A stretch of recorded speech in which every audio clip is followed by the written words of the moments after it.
noi siamo in un momento in cui la diseguaglianza sociale e la forbice è talmente ampia che le vere politiche devono essere quelle della riduzione di quella diseguaglianza, e questo lo fai solo ed esclusivamente attraverso un grande progetto di innovazione che parta per primo dalla scuola.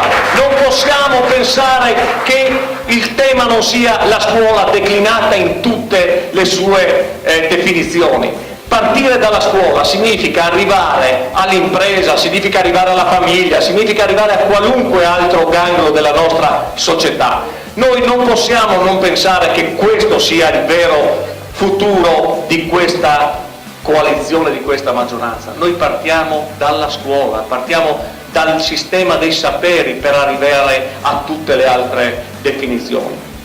Noi abbiamo l'orgoglio, dico l'orgoglio davvero, di aver tenuto assieme questa nostra coalizione, questa nostra maggioranza. Lo abbiamo fatto lavorando in maniera molto significativa e lo abbiamo fatto anche con un livello di innovazione che è stato altissimo, forse troppo, e abbiamo fatto anche tanti errori. Noi siamo i primi a dire che abbiamo fatto errori, non siamo mica così stupidi,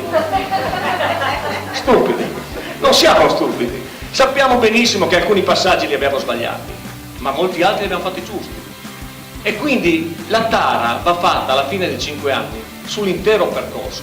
Sappiamo benissimo che su alcune cose dobbiamo rimettere mano senza rinnegarle, sappiamo benissimo che sulla vicenda degli enti locali qualcosa dobbiamo dire, qualcosa dovremo fare, ma non è lì il tema. Il tema è che noi abbiamo preso una regione nel 2013 che era una regione che arrivava devastata da una crisi economica e devastata da una crisi politica, perché avevamo tutte e due le cose, avevamo un sistema disaggregato e avevamo una giunta che era arrivata alla fine dei propri 5 anni perdendo pezzi, perdendo assessori, perdendo pezzi di maggioranza. Oggi noi arriviamo alla fine del 2017, l'inizio del 2018, tutti assieme, non ne abbiamo perso uno di pezzo, perché siamo tutti lì, perché anche Mauro Travalucci, faccio nome e cognome, anche se non si dovrebbero fare nomi e cognomi, è lì in maggioranza ed è in coalizione ancora con noi, e siamo contenti che ci sia.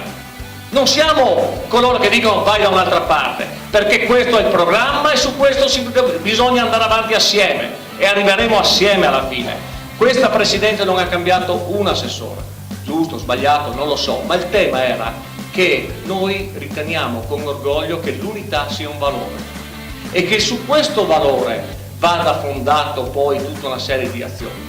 Senza questo valore, unità, che è la parola che dobbiamo portarci a casa per prima, e su questa parola unità dobbiamo avere ben chiaro cosa significa. Significa una coalizione, ritorno a quel punto, di centro-sinistra, capace di interpretare i bisogni della nostra gente. Questo è il tema più vero. Grazie.